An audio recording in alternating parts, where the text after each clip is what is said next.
यीशु मसीह के नाम में हम मांगते हैं। अपने एक हाथ को उठा, बोलो आज जो मैं सुनूं मैं अंगीकार करूं, उस पे चलूं, फल लेके आऊं, मेरा फल बना रहे। जो कुछ मैं सुनूं मैं दूसरों को सुनाऊं। अंगीकार करो फिर से, जो कुछ मैं सुनूं मैं दूसरों को सुनाऊं।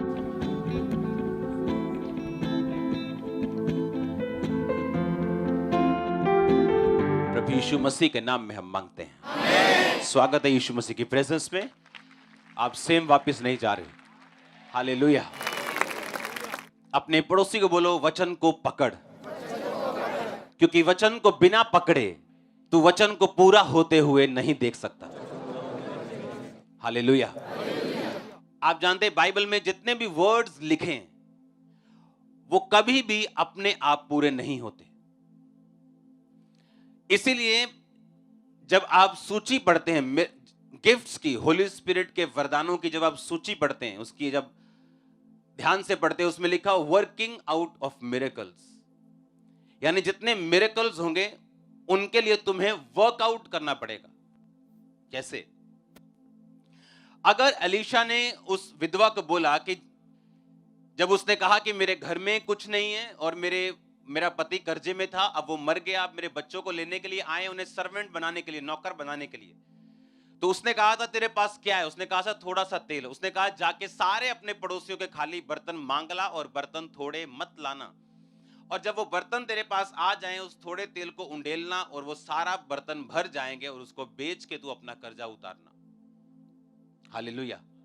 ऐसा नहीं हुआ कि आसमान से नोट बरसे, डॉलर बरसे, रुपए बरसे और उसने अपना कर्जा उतार दिया। उसने अपने मिरेकल के लिए वर्क किया।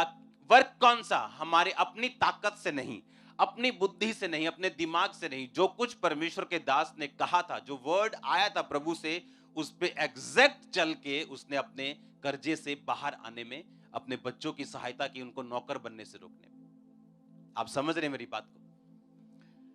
आप में और आपकी ग्रेटनेस में बस इसी चीज का फर्क है। अगर आपने वर्ड को ग्रैब कर लिया, अगर आपने उस वचन को पकड़ लिया, आपको समझ आ गई रेवलेशन के साथ, जिस तरह मुझे समझ आई थी जब मेरी हीलिंग नहीं हो रही थी, मेरी डिलीवरेंस नहीं हो रही थी, मैं दुखी था, ज्यादा डिप्रेशन में था, सुसाइड करने तक पहुंच गया था मसीह में आने के बावजूद भी, और वचन मुझे मिला था, हे मेरे प्रिय भाइयों, हियाव बांधो और दृढ़ रहो, क्योंकि तुम जानते हो मसीह में किया गया मेहनत व्यर्थ नहीं है। पहला कुरिन्थिया 15 उसकी 58 आयत। और जब ये वर्ड वचन मैंने पढ़ा, ये वर्ड पढ़ा, तो मुझे लगा कि परमेश्वर ने मुझसे बात की कि मैं हीलिंग तो चाहता हूं, डिलीवरेंस तो चाहता हूं, बेटर चाहता हूं अपनी लाइफ को, लेकिन मेरी मेहनत कम है। 20 मिनट की प्रेयर है, 40 मिनट की प्रेयर है, और होली स्पिरिट मुझे कह रहा है कि मैं अपनी मेहनत को बढ़ाऊं। अगर मैं मेहनत करूंगा, अगर मैं प्रेयर में बढ़ूंगा, फास्टिंग में बढ़ूंगा, तो परमेश्वर कहता है कि मुझ में किया गया परिश्रम कभी भी व्यर्थ नहीं। हीलिंग तो हुई, लेकिन उस परिश्रम के कारण आज आप यहां पर भी बैठे हो। हां, तो इसका मतलब परमेश्वर के पास हमारे लिए बड़ी योजना है, और उस योजना को हम इनकार कर सकते हैं, उस योजना को पकड़ने में नाकामयाब हो सकते हैं, अगर हम इमीडिएट सिचुएशन देखेंगे कि हमारी आंखों के सामने अब क्या चल रहा है, कौन सा दुख है, कौन सी प्रॉब्लम है, और उसी के हिसाब से अपनी लाइफ को हम अरेंज करना अगर शुरू कर देंगे, तो हम कभी भी परमेश्वर के परफेक्ट प्लानिंग को, उसकी महान योजना को जो आपके लिए है, उसकी आप कभी भी उसको पकड़ नहीं पाओगे। हम वचन पढ़ेंगे दूसरा राजा उसका 2:1 से 18। जब यहोवा एलिया को बवंडर के द्वारा स्वर्ग में उठा लेने को था, तब एलिया और अलीशा दोनों संग संग गिलगाल से चले। एलिया ने अलीशा से कहा, यहोवा मुझे बेतेल तक भेजता है, तो यहीं ठहरा रहे। अलीशा ने कहा, यहोवा और तेरे जीवन की शपथ, मैं तुझे नहीं छोड़ने का, इसलिए वह बेतेल को चले गए। और यह सिलसिला ऐसे ही आगे रहा। बेतेलवासी भविष्यद्वक्ताओं के चेले अलीशा के पास आकर कहने लगे, क्या तुझे मालूम है आज यहोवा तेरे स्वामी को ऊपर उठा लेने को है? उसने कहा, हां मुझे भी मालूम है, तुम चुप रहो। एलिया ने उससे कहा, हे अलीशा, यहोवा मुझे यरीहो तक भेजता है। 6 आयत में लिखा, फिर एलिया ने कहा, यहोवा अब मुझे यरदन तक भेजता है, तो यहीं ठहरा रहे। उसने कहा, यहोवा तेरे जीवन की शपथ, मैं तुझे नहीं छोड़ने का। अतः वो दोनों आगे चले। भविष्यद्वक्ताओं के चेलों में 50 जन फिर दूर खड़े हुए, यरदन के किनारे खड़े हुए। एलिया ने चद्दर निकालकर ऐंठी, जल पे मारी, वो जल 2 भाग हुआ और वो दोनों नदी के पार उतर गए। पार उतरने पर एलिया ने अलीशा से कहा, इससे पहले कि मैं तेरे पास से उठा लिया जाऊं, जो कुछ तू चाहे मैं तेरे लिए करूं वह मांग। एलीशा ने कहा, तुझ में जो आत्मा है उसका दुगना भाग मुझे मिल जाए। एलिया ने कहा, तूने कठिन बात मांगी है, तो भी यदि तू उठा लिए जाने के बाद मुझे देखने पाए तो ऐसा ही होगा, नहीं तो ना होगा। वे चलते चलते जा रहे थे, अचानक अग्नि में रथ और अग्नि में घोड़ों ने उनको अलग अलग किया और एलिया बवंडर में होकर स्वर्ग पर चढ़ गया। और अलीशा देखता और पुकारता रहा, हाय मेरे पिता, हाय मेरे पिता, हाय इजराइल के रथ और सवारों। जब वह उसको फिर देखना पड़ा, तब उसने अपने वस्त्र पकड़े और पकड़कर दो भाग कर दिए। तब उसने एलिया की चद्दर उठाई जो उस पर गिरी थी, और वह लौट गया और यरदन के तट पर खड़ा हुआ, और एलिया की चद्दर जो उस पर गिरी थी पकड़कर उसने जल पे मारी, और एलिया का परमेश्वर यहोवा कहां है पुकारा। जब उसने जल पर मारा तो जल इधर उधर दो भाग हो गया और अलीशा पार हो गया। ये देखकर भविष्यद्वक्ताओं के चेले जो यरीहो में उसके सामने थे कहने लगे, एलिया में जो आत्मा थी वो अलीशा पर ठहर गई है। अतः वे उसको मिलने के लिए गए और भूमि पर झुककर उसको दंडवत किया। अब ध्यान से सुनना, अगर आपका बेटा आपको यह कहे कि आपके पास 1 करोड़ रुपया है, लेकिन आपके जाने के बाद आप मुझे 2 करोड़ दे के जाओगे, ऐसा हो सकता है? ऐसा हो सकता है? क्या हो सकता है ऐसा? आपके पास 5 मरले का प्लॉट है, आपका बेटा कहे आपके बाद ये मुझे 10 मरले चाहिए, हो सकता है क्या ऐसा? नहीं हो सकता। तो जो चीज मेरे पास है ही नहीं है, मैं आपको कैसे दे सकता हूं? एलीशा ने कहा एलिया से कि जब तू उठा लिया जाएगा तो जो तुझ में है दुगना, फिर से पढ़ेंगे उस आयत को। कहता उसका जो आत्मा है तुम में उसका दुगना भाग मुझे क्या हो, मिल जाए। अब हमें यह समझने की जरूरत है वो कौन सा दुगना भाग था। क्या वो दुगना मसा था एलिया का? वो दुगना मसा कैसे दे सकता है? अगर मेरे पास 4-5 वरदान हैं, मैं अपने सन को 9 वरदान का इंपार्टेशन कैसे कर सकता हूं? व्यवस्था विवरण में इस चीज का जवाब है। व्यवस्था विवरण लिखा है, वह यह जानकर कि अप्रिया का बेटा मेरे पौरुष का पहला फल है और जेठे का अधिकार उसी का है, उसको सारी संपत्ति में से 2 भाग देकर जेठांसी माने। परमेश्वर ने पुराने नियम में नियम ठहराया था, अगर आपके घर में जेठा बेटा है, जो बड़ा बेटा है, उसको बाकी बच्चों से दुगना भाग मिलेगा। यानी अगर आपके 4 बेटे हैं या 5 बेटे हैं आपके, हां, और आपके पास 100 रुपए है, तो हर एक के हिस्से कितने आए? 20-20। लेकिन परमेश्वर ने कहा नहीं, ऐसा नहीं करना।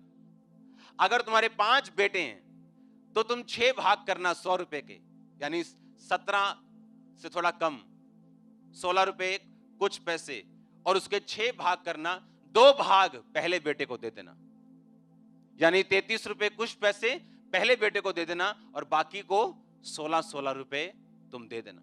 कितनों को समझ आई मेरी बात? यानी अगर आपके 4 बेटे हैं और 100 रुपए आपके पास है, 25-25 सबके हिस्से आते हैं, आते कि नहीं? कहता तुम 25-25 मत करना, तुम उस 100 रुपए के 5 हिस्से करना, यानी 20-20-20-20-20। पहले वाले को 40 दे देना और बाकी 3 को 20-20 देना।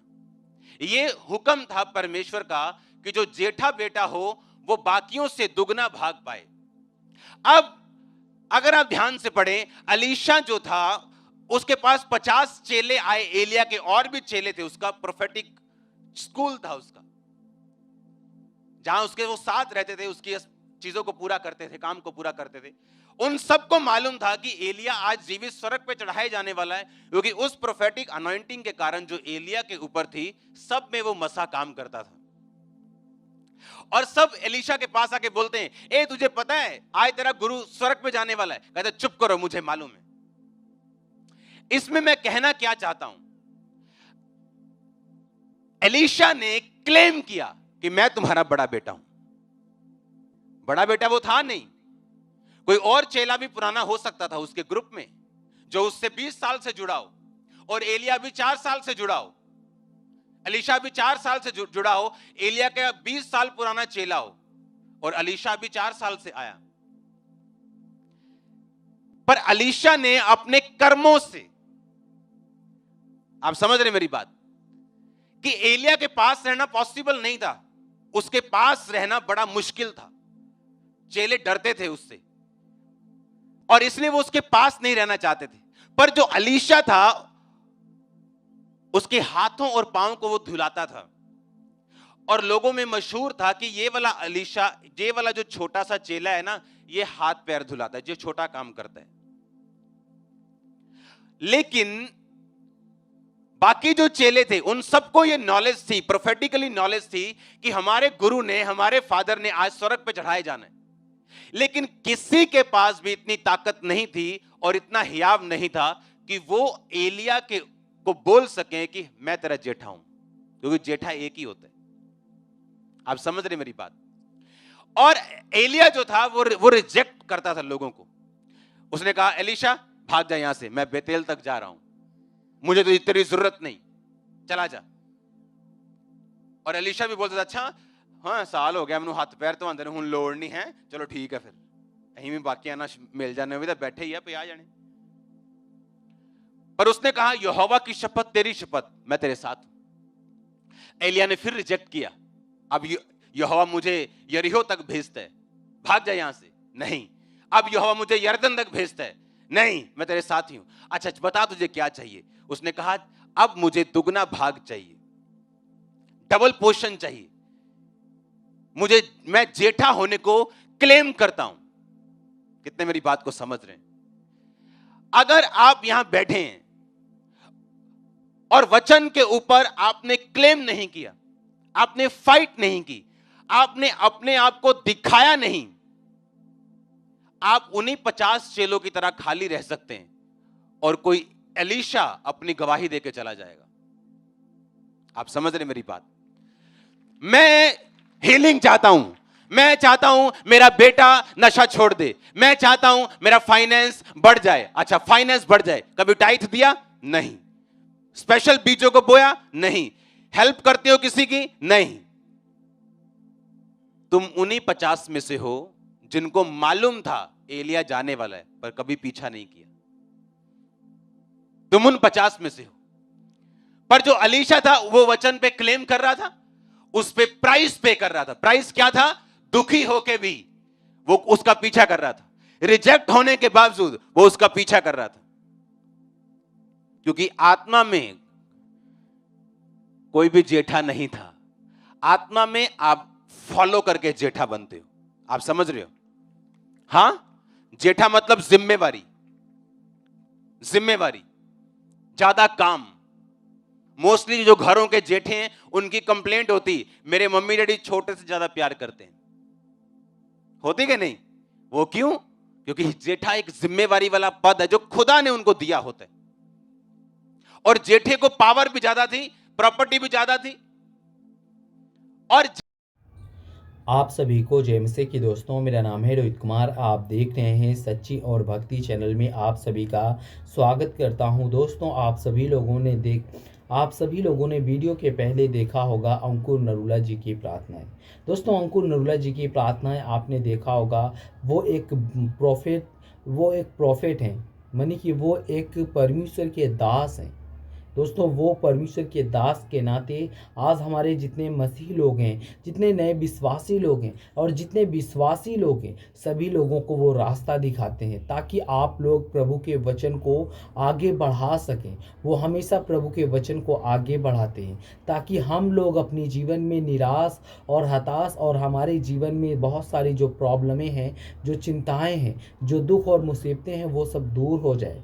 लेकिन आज हमारे बहुत से ऐसे मसीह लोग हैं जो अपने जीवन में प्रभु के वचन पे कमज़ोर हैं और वो लोग कमज़ोर के नाते शैतान उनके साथ बहुत सारी गलत दुर्व्यवहार कर देता है और शैतान उनको बहुत सारी दिक्कतों में ला देता है, जिससे वो हमेशा निराश का सामना करते हैं, हमेशा हताश का सामना करते हैं। और मेरे प्रियो प्रभु का वचन कहता है अगर आप लोग विश्वास रखना चाहते हो और प्रभु के वचन पे चलना चाहते हो तो प्रभु आपको बहुत सारी समस्याओं से बचाएगा, आपको हर एक प्रॉब्लम से, हर एक दुख और तकलीफ़ों से दूर करेगा और आप अपने जीवन में कभी भी निराश नहीं होगे। इसलिए आपको हमेशा प्रभु के वचन पे विश्वास करना और प्रभु के बताए हुए मार्ग पे चलना और प्रभु के दास के बताए हुए मार्ग में भी चलना बहुत ज़रूरी है, क्योंकि वो प्रभु के दास हैं और प्रभु के दास के नाते हम सभी मसीहों को वो रास्ता दिखाते हैं। हम सभी मसीहों के जीवन में जो भी दुख और तकलीफ़ें होती हैं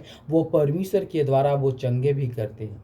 और यहाँ पे परमेश्वर का वचन कहता है परमेश्वर कैसा है, और सामने के लिए प्रयास के लिए यह कहना बहुत ही महत्वपूर्ण है कि यह एक बहुत बड़ी बात है कि निम्न स्तर पर वाक्य है कि इस बात की असफलता हमें दूसरे झूठे देवताओं के गढ़ने और उनका अनुसरण करने और उसकी उपासना करने का कारण बनेगी, और जो कि परमेश्वर की इच्छा के विपरीत है।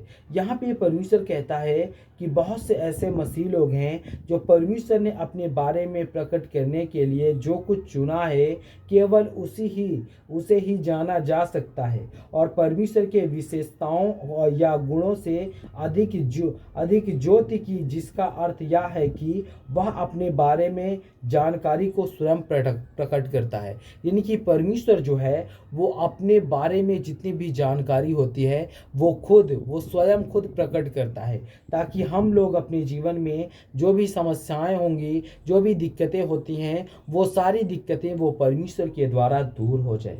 और यहाँ पे परमेश्वर का वचन कहता है सच्चाई तो यह है कि परमेश्वर ने स्वयं ही अपने बारे में जानकारी दी है, जिसे अनदेखा नहीं करना चाहिए।